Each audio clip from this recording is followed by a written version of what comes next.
नमस्कार, मैं विवेक सिंह आज पुनः आपके समक्ष एक और कहानी लेकर आया हूं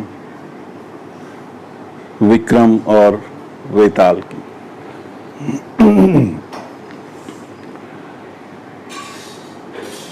कहानी इस प्रकार है कि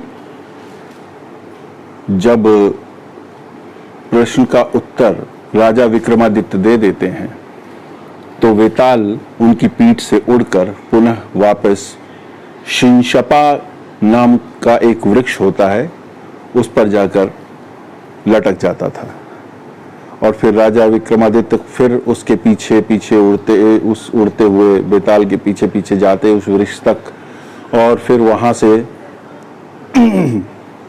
उसे लेकर अपनी पीठ पर लादकर वापस फिर लेके आ रहे होते थे।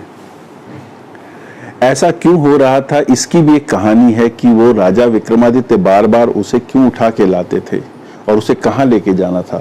वो कहानी किसी और दिन सुनाऊंगा, पर अभी मैं आपको वो कहानी सुनाता हूं जो वेताल ने राजा विक्रमादित्य की पीठ पर लदे हुए इस बार सुनाई।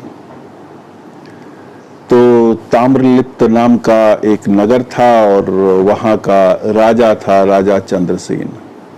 राजा चंद्रसेन महाप्रतापी राजा था। महाप्रतापी का मतलब ये कि उसके पराक्रम के आगे कोई भी टिक नहीं पाता था और बहुत ही संयमी, बहुत ही संस्कारी व्यक्तित्व था उसका।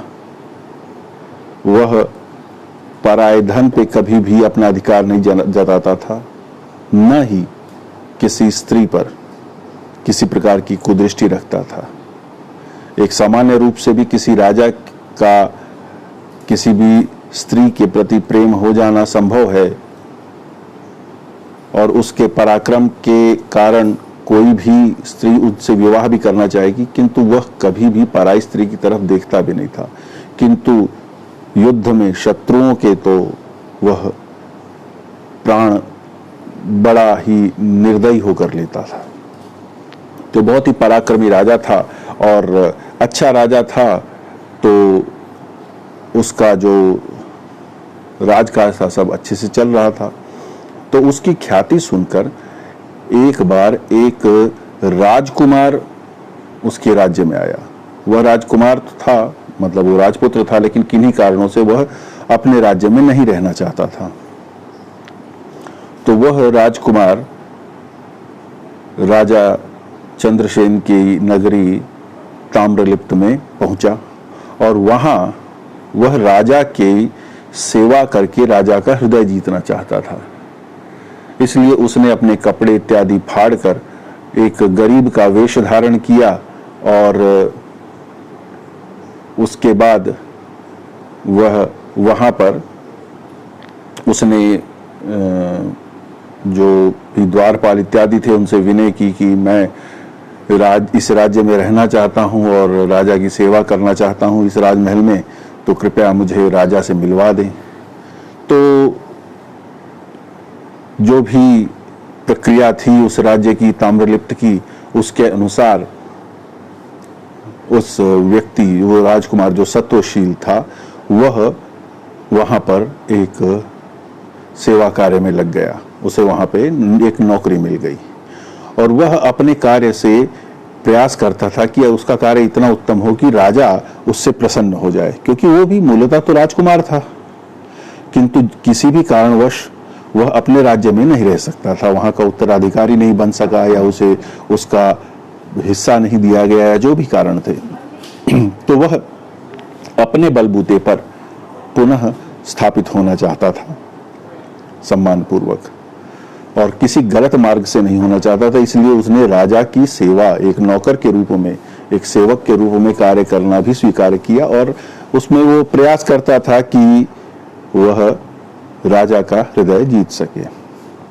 किंतु ऐसे करते करते 10 वर्ष बीत गए, लेकिन उसे कोई ऐसा अवसर नहीं आया उसके जीवन में जब राजा ने उसके कार्य की प्रशंसा की हो या उसे कोई विशेष पारितोषिक मिला हो। खैर, एक बार क्या हुआ कि राजा आखेट के लिए निकला। आखेट अर्थात शिकार करने। तो जो सत्वशील था वह भी उनके पीछे पीछे आखेट पर चल पड़ा बिना राजा को बताए। तो हुआ क्या कि एक शिकार दिखाई दिया, जंगली सूअर, तो राजा उसके पीछे दौड़ पड़े और दौड़ते दौड़ते घने वन में चले गए और उनके जो साथ में उनके जितने भी सैनिक और जो भी सेवक इत्यादि आए थे उनसे बिछड़ गए। और वह उस सूअर को ढूंढते ढूंढते जब वन में भटक गए तो इधर उधर चलने लगे, भूख और प्यास दोनों उनको सताने लगी। तो जैसा मैंने बताया कि सत्वशील पीछे पीछे चल रहा था, तो सत्वशील ने क्या किया, वो धीरे वहां पहुंचा और राजा को प्रणाम किया कि राजन, आप की सेवा में मैं प्रस्तुत हूं। तो उस राजा ने कहा कि तुम यहाँ कैसे आए? तो कहते कि राजन, मैं तो आपका दास हूँ, आपका सेवक हूँ, तो इसलिए ये तो मेरा कर्तव्य है और अब मैं आपकी सेवा के लिए उपस्थित हूँ। तो राजा ने कहा कि मुझे बहुत प्यास लगी है, पानी की व्यवस्था अगर हो सके तो करो। तो जो सत्वशील था वह एक वृक्ष के ऊपर चढ़ा, उसने दूर देखा तो उसने कहा कि महाराज, यहाँ पास में ही एक जल का स्रोत है, तो मैं वहां से जल लेकर आता हूँ। तो फिर राजा वहीं विश्राम करने लगा। सत्वशील गया, जल लेकर आया, उसने राजा को जल पिलाया। तो राजा जल पिया तो जब प्यास शांत हुई तो उन्हें जो क्षुधा थी वह महसूस होने लग गई, उसका अनुभव होने लग गया। क्षुधा अर्थात भूख। तो राजा ने सत्वशील से कहा कि क्या कुछ खाने की व्यवस्था हो सकती है यहाँ पर? तो सत्वशील अपने घुटनों के बल बैठ गया और अपने हाथ में 2 आंवले थे उसे राजा के समक्ष प्रस्तुत किए कि महाराज, ये आंवले हैं मेरे पास, आप इन्हें खा लीजिए। तो बोला कि इस वन में तुमको ये आंवले कहाँ से मिल गए? राजा ने खाते खाते पूछा। तो बोला कि महाराज, मैं आपका दास हूँ, मैं आपका सेवक हूँ और 10 वर्ष से आपके ही राज्य में, आपके महल में ही मैं सेवा कार्य कर रहा हूँ, किंतु कभी ऐसा अवसर नहीं मिला कि मैं आपके समक्ष प्रस्तुत हो सकूं। अतः मुझे ऐसे ही जीवन यापन करना पड़ा अब तक। तो अब राजा उससे प्रसन्न था क्योंकि वो जंगल में भटक गया था, तो ये वहां पहुंचा और उसे पानी पिलाया और भूख लगी थी तो 2 आंवले भी खिलाए। तो राजा, उसके बाद क्या हुआ कि उसने अब सत्वशील घोड़े पे था अपने, तो उसने अपने घोड़े पर राजा को बैठाया और स्वयं पैदल घोड़े को लेकर चलने लगा। और कुछ समय में राजा के जो सेवक और सैनिक इत्यादि थे वो भी वहां दिखने लगे, वो मिल गए और फिर वो सभी राजमहल लौट गए। तो वहां जाकर राजा ने सबको यह सत्वशील का किया हुआ कार्य सबको बताया और सत्वशील को अपने विशेष सहयोगी के रूप में अपने साथ रख लिया और उससे मित्रवत व्यवहार करने लगा और उस पर बहुत ही विश्वास भी करने लगा। तो एक बार क्या हुआ कि राजा ने सोचा कि मुझे विवाह करना चाहिए और उन्हें पता लगा कि सिंघल राज्य की जो राजकुमारी है वह विवाह योग्य है। तो उन्होंने अपने इस साथी सत्वशील से कहा कि तुम योग्य ब्राह्मणों के साथ सिंघल राज्य में जाओ और वहां की राजकुमारी को का मेरे साथ विवाह का प्रस्ताव रखो। तो सत्वशील उन ब्राह्मणों को लेकर चल पड़ा। जाना था समुद्र मार्ग से, तो समुद्र में नाव चल रही थी। अचानक वर्षा इत्यादि होने लगी, तेज हवाएं चलने लगी, समुद्र में ऊंची ऊंची लहरें उठने लगी और देखा कि समुद्र में से एक ध्वज निकल रहा है और बहुत ऊंचाई तक जा रहा था और वह ध्वज एक सोने के दंड पर लगा हुआ था, सोने के डंडे पर। तो वो तूफान की वजह से जो नाव थी वो उस ध्वज की तरफ जाने लगी, तो और बहुत तेज वो जो नाव थी वो हिल रही थी। तो जो सत्वशील था उसने सोचा कि क्या कारण है और यह ध्वज यहाँ एकदम जल में से कैसे निकल के आया। वह उसका कारण जानने के लिए अपनी तलवार लेकर उस जल में कूद गया और जल में कूद गया। इधर क्योंकि बहुत तेज आंधी तूफान था, उसमें वो जहाज टूट गया और जो भी उस पे सवार थे कुछ डूब गए, कुछ जलचरों का शिकार हो गए। और थोड़ी देर बाद सत्वशील ने अपने आप को एक भूमि पर पाया और वहां चारों तरफ सौंदर्य था और जल का कहीं नामो निशान नहीं। तो सत्वशील हैरान हुआ, तो उसने देखा कि सामने एक ऊंचाई पर माता कात्यायनी का एक मंदिर है। तो वह मंदिर देखकर मंदिर की ओर चल पड़ा और वहां जाके बाहर बैठा।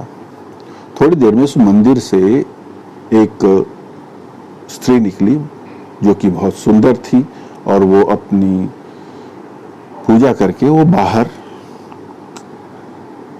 मंदिर से निकलकर एक दिशा में चलने लगी और उस दिशा में एक बहुत बड़ा आभा मंडल बना हुआ था।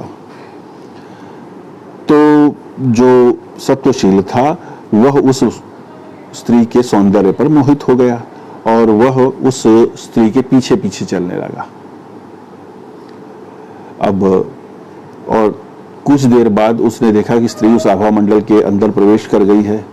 अब सत्वशील भी धीरे धीरे पीछा करते हुए वहां पहुंचा और जैसे ही आभा मंडल में प्रवेश किया तो देखा वहां तो बहुत ही सुंदर समृद्ध नगर, चारों तरफ वैभव की हर वस्तु दिखाई दे रही है और लेकिन लगभग निर्जन, व्यक्ति कोई नहीं दिखाई दे रहा।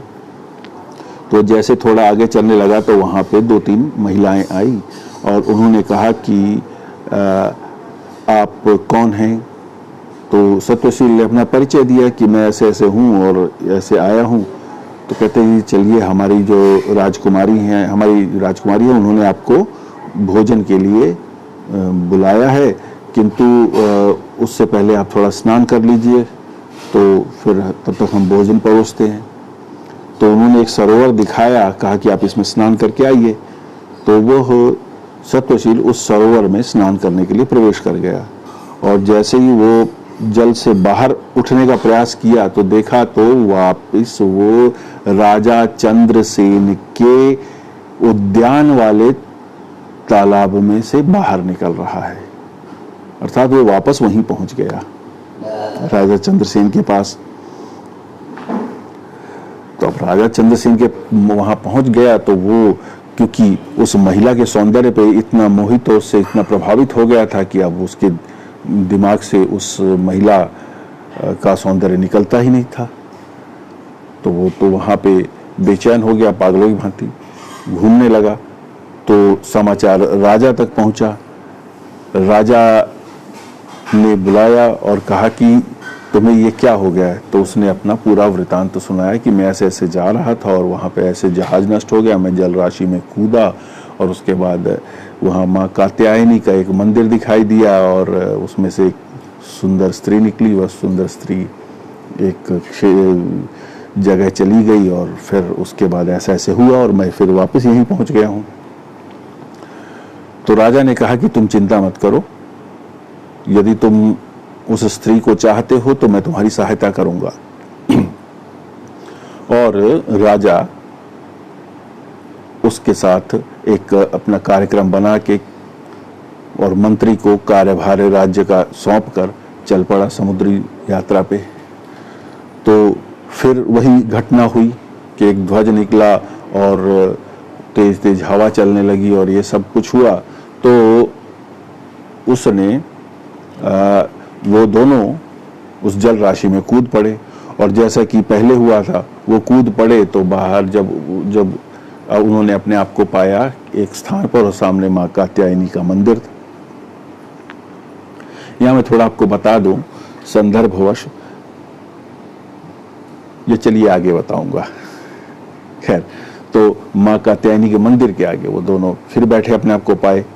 तो फिर क्या हुआ कि वहां से फिर वही स्त्री निकली और तब सप्तशील ने राजा को बताया, राजा चंद्रसेन को, कि यही वह स्त्री है। तो वो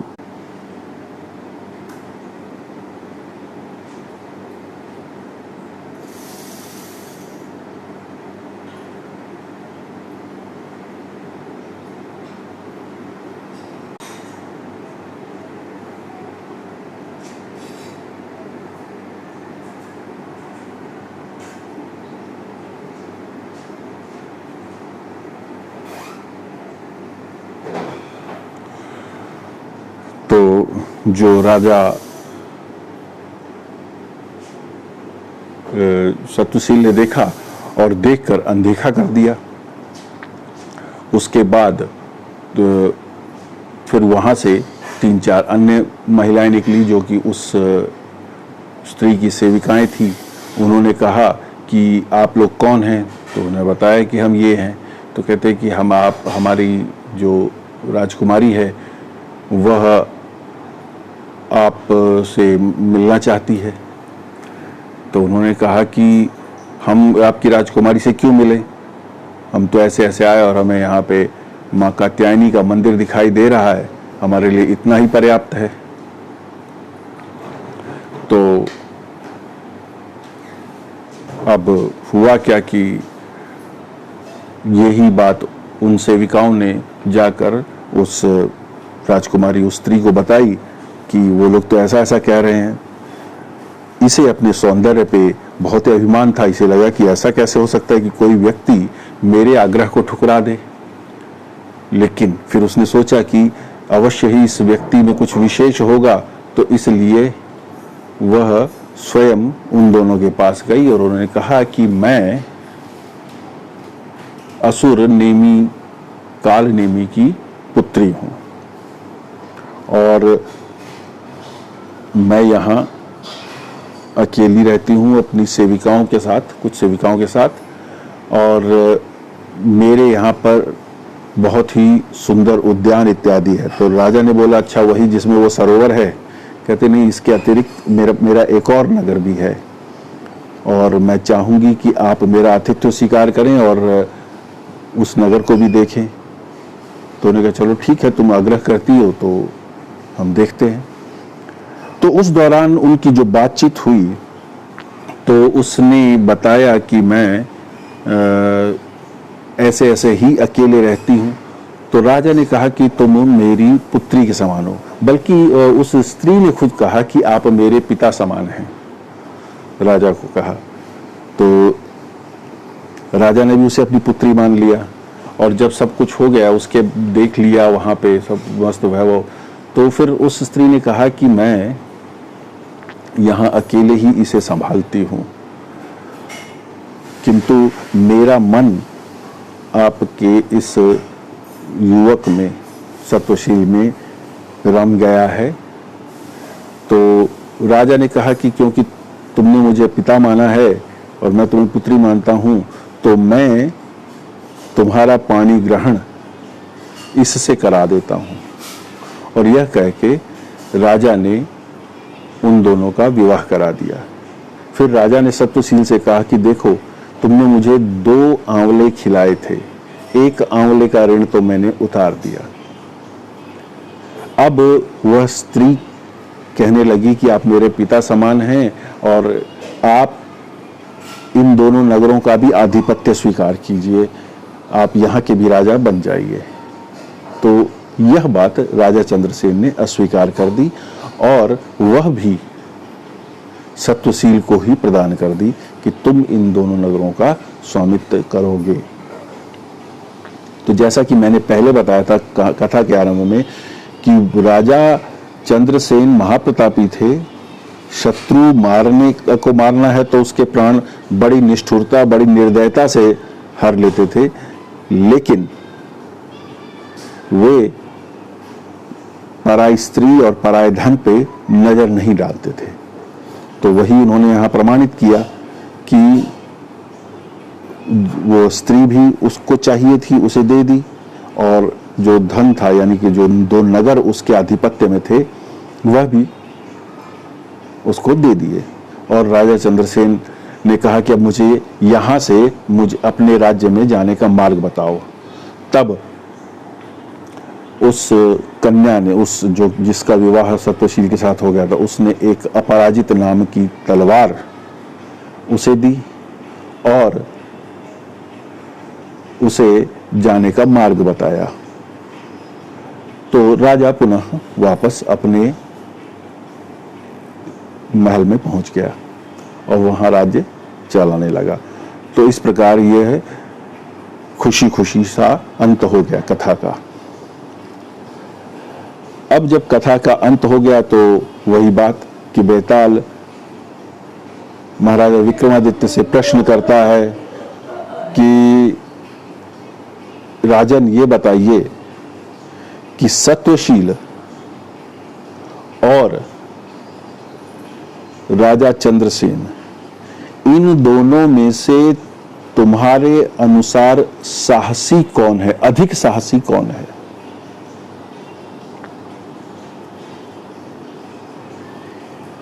तो विक्रमादित्य ने कहा कि राजा चंद्रसेन और सत्वशील, इन दोनों में से सत्वशील अधिक साहसी है।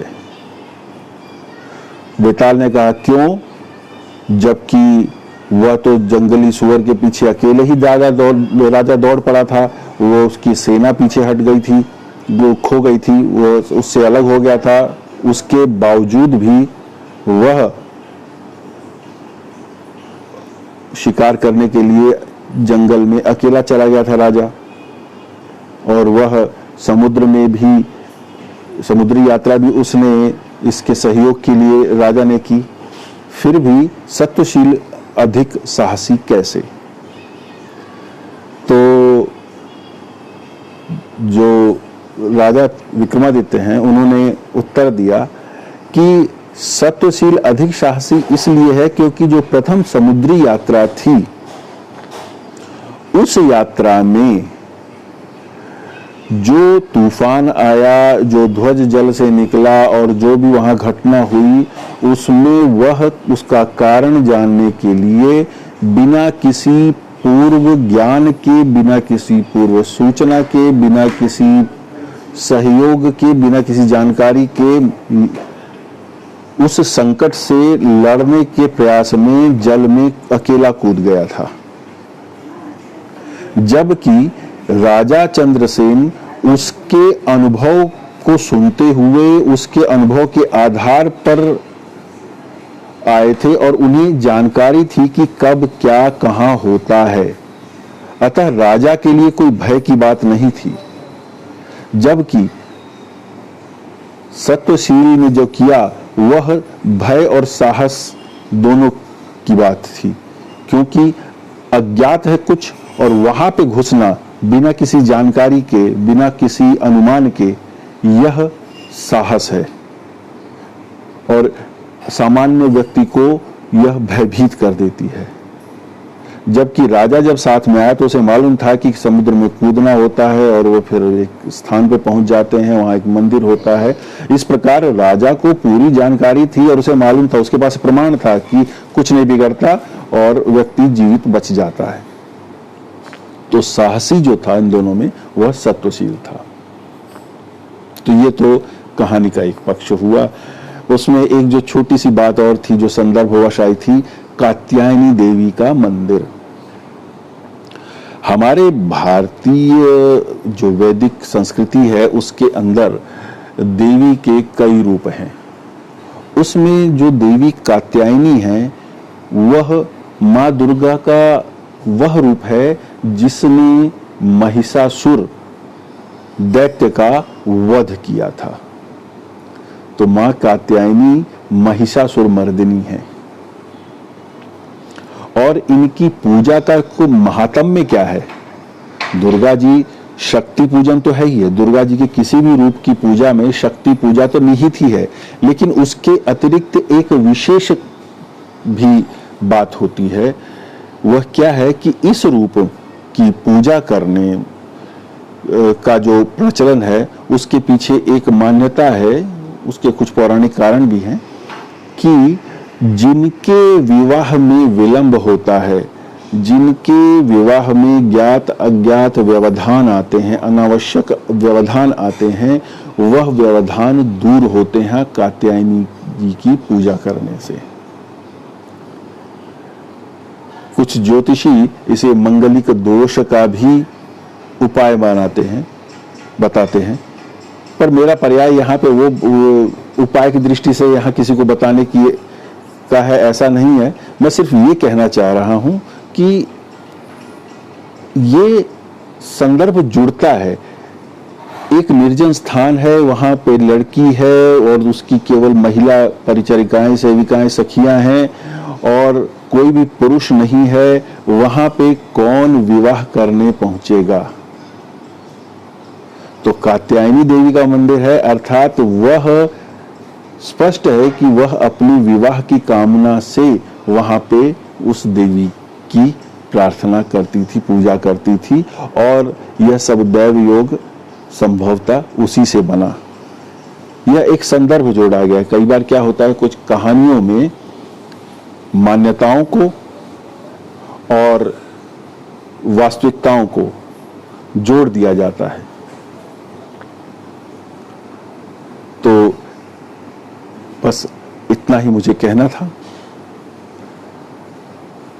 पुनः आपके समक्ष एक और वेताल पचीसी की कहानी लेकर प्रस्तुत होऊंगा। नमस्कार।